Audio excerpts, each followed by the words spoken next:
অন্নহীনে অন্নদায়িনী দয়াময়ী তুই যে মা অন্নপূর্ণা।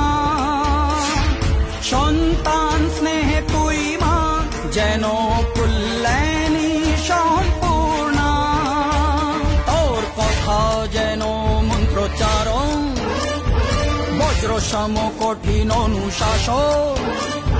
ধৈর্যেশ্বর বংশহা পৃথিবী, ধর্ম ও ন্যায়ের প্রতিচ্ছবি।